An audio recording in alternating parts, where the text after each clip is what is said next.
Browsing centre ரொம்ப மோசமானது. Browsing சென்டர்ல வாடிக்கையாளர்களை உருவாக்குவதற்காகவே ப்ரௌசிங் சென்டர் நடத்துறவனே என்ன செய்யறான்னா பெண்ணை லிங்க் பண்ணி விடுறான். சேம்பர் தனித்தனியா இருக்கா, இவன் என்ன செய்யறான் தெரியுமா? ப்ரௌசிங் சென்டர் நடத்த ரெகுலர் கஸ்டமர் வர வேண்டும் என்பதற்காக அவன் என்ன செய்யறான்னா வர்ற கஸ்டமரை அவங்க அட்ரஸ்லாம் வாங்கி வச்சுட்டு இவனே ஆணை பண்ணி லிங்க் பண்ணி விட்டான். ஆணை பண்ணி லிங்க் பண்ணி விட்டான். ஒரே சாம்பர்கள் ஒரு ஆணை பண்ணி உட்கார வச்சு அழகு பார்க்கான். எதுக்கு? அவனுக்கு வேண்டிய காசு.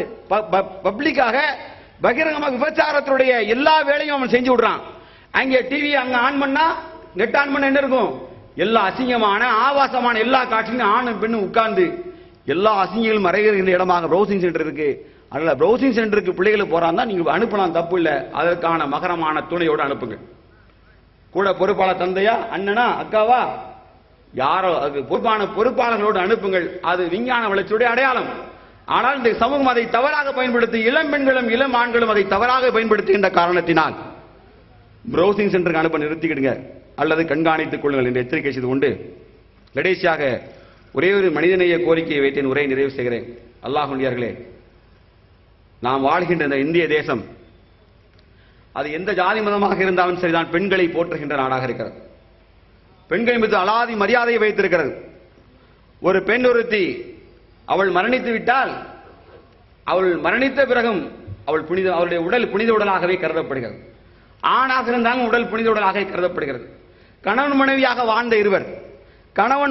வாழ்ந்த இருவர் தன் அந்தரங்கத்தை பரிமாறிக்கொண்டு எல்லா நிலைகளிலும் கணவன் மனைவிக்கு சொந்தம், மனைவி கணவனுக்கு சொந்தம் என்று அந்தரங்கத்தை பரிமாறிக்கொண்டிருக்கிற கணவன் மனைவியும் இப்படி நேசமாக ஒருவருக்கு வாழ்ந்தால், நான் சொன்னேனே, அவன் இறந்துவிட்டால் அவனுக்காக இத்தா இருந்து அழுகை நடத்தக்கூடிய அளவுக்கு நீண்ட நெடிய நாட்களில் அசை போடக்கூடிய அந்த நேசத்துக்குரிய மனைவி, இப்படிப்பட்ட தொடர்புடையவர்களில் மனைவி மரணித்து விட்டால்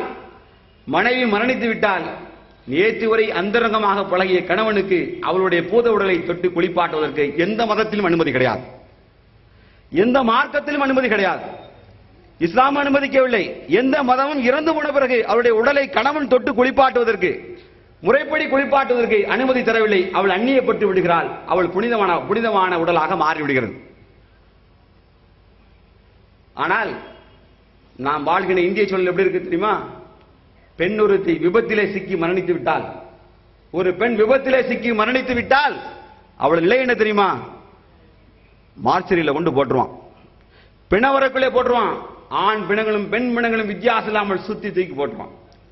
அதற்கான காவலர் யார் தெரியுமா? ஆண் காவலர்கள் மட்டுமே. பல்லடம் பகுதியிலே மீனாட்சி என்ற 21 வயது பெண்மணி, தன் சகோதரி வீட்டுக்கு விருந்துக்கு வந்த பெண்மணி, இருளுக்குள்ளே கிணறு இருப்பது தெரியாமல் தவறி உள்ளே விழுந்து விடுகிறார். அந்த பெண்மணி உள்ளே இறந்து போன பிறகு உடலை எடுத்து பல்லடம் அரசு மருத்துவமனை மார்ச்சரியிலே கொண்டு வைத்தார்கள். மறுநாள் காலையிலே பிரேத பரிசோதனைக்காக உடலை எடுத்த போதுதான் பார்த்தபோது தெரிந்தது அந்த பெண்ணினுடைய 2 மார்பகத்தையும் காணவில்லை. அந்த பெண்ணின் 2 மார்பகத்தையும் காணவில்லை. இரவு காவலர்கள் அந்த பெண்ணின் மார்பகத்தை அறுத்து எடுத்து விட்டார்கள். எதனால் தெரியுமா? குடி போதிலே உள்ளே நுழைந்து அந்த சடலத்தோடு அவன் உறவு வைத்திருக்கிறான். சடலத்தோடு உறவு வைத்த காமவெறியின் உச்சக்கட்டத்திலே போய் அந்த பெண்ணுடைய மார்பகத்தை அறுத்து எடுத்தான். ஏற்கனவே சகோதரியின் இறப்பினுடைய துக்கம் தாங்க முடியாத, மகளின் இறப்பின் துக்கம் தாங்க முடியாத, உடம்பிறந்த தங்கையின் இறப்பின் துக்கம் தாங்க முடியாத அண்ணன் அழுது கொண்டிருக்கும் பொழுது பிரேத பரிசோதனைக்கு அருகே என்று பார்த்தால் தங்கையின் மார்பகத்தையும் காணவில்லை என்ற போது துடித்து போய்விட்டார்கள்.